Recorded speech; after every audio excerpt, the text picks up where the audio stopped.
Let's go to Sarah in San Antonio, Texas. Sarah, how are we doing? I'm doing good. How about you? Outstanding. That's good. Okay, so I'll give you kind of a quick rundown. I'm currently a grad student paying out of pocket. I have around $7,500 in debt for my undergraduate years. How much? I'm applying for $7,500. Okay. Yeah.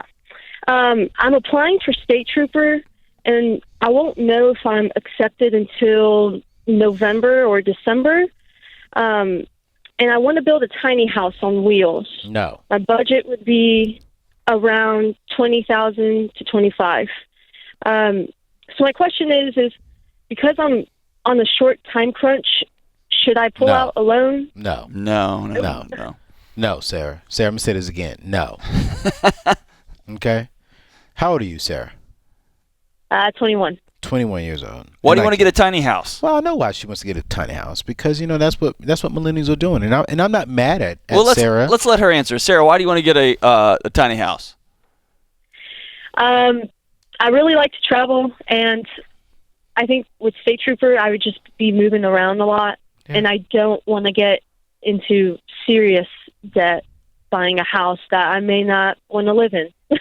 Yeah. One thing I can guarantee you're not going to want to live in for a long time is a tiny house. I know that looks so cool on YouTube, I promise. It looks so cool. I watch it all the time. I even watch the Netflix documentaries. I know it feels cool. Yeah. So Sarah, let's walk through this process. What's your total amount of debt right now outside of your loans? How much do you totally owe in debt right now? That's it. This just is my $7,500. No credit cards, no car notes, no nothing. Nope. Okay, cool. Are you generating any income right now? I work with my family, but no. Okay. I guess not. No. All right. And so you're 21 years old, and right now you are about to go into the school. This is what I really want you to do. Number one, we need to go ahead and get you into a solid income. You're already going down that path to start that journey. Okay. Now, I agree with Dr. John, that long term you're not going to want to do this. But I will also admit that in this generation of young people, a lot of young people in our generation, because I'm in this bracket as well, we really want to try this, get on the road, travel the world for 2-3 years and do this fun stuff. And I have no problem with that. But here's where I do have a problem with it. You don't really have a foundation to stand on. You don't have a stable income. You don't have a fully funded emergency fund. And there's really no solid game plan. So I'm not going to knock your dream, because I disagree with knocking dreams. What I want to do is I want to help you set yourself up to where your dream doesn't become a nightmare. And if you go buy a house on wheels without having the right foundation, your dream now becomes a nightmare. So going ahead, get into your career field, going ahead, set aside a fully funded emergency fund, going ahead, and then from there, start investing and start saving up money to do what you want to do. And if that's what you want to do, that's fine. We don't have a problem with you doing what you want to do.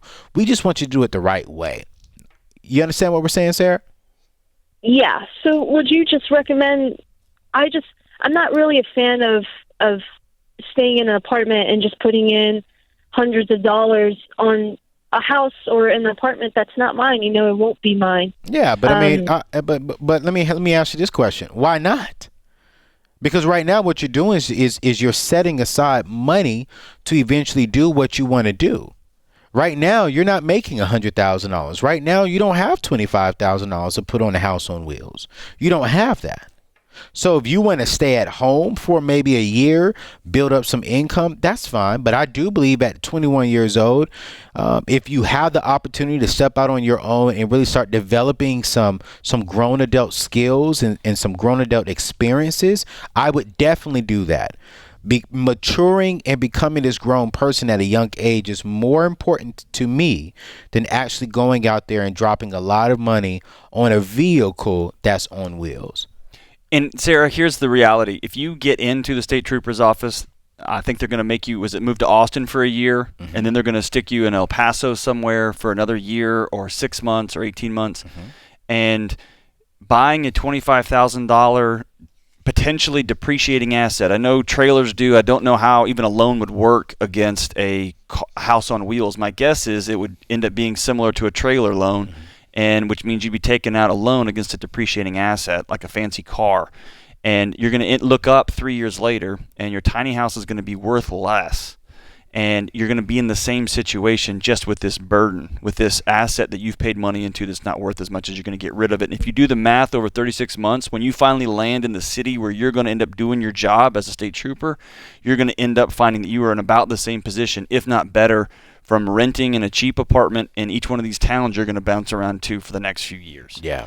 And I'm telling you, at the beginning of this call, I was talking noise about tiny homes. Here's the truth. I would love a few tiny homes on my house right now. My wife and I always laugh about I want my own tiny house and she wants her own tiny house, and then we'll just build like a place where we eat dinner together in the middle. I love them. I think they're cool. And I know it feels like you'd be getting ahead of the game, but starting off $7,500 in debt, plus you're continuing school, plus now you got a $25,000 mortgage against a trailer, is just setting yourself up to be way in the hole before you even get going. And that's if you're for sure going to get this job. Being a state trooper is a hard job to get into. You just got a lot of unknowns down the road. Just slow down. I know you don't feel like getting an apartment. Do it anyway. Get out on your own. Like Anthony said, start building some wisdom, start building some skills, and the mortgage and the home will come. Just be patient with yourself.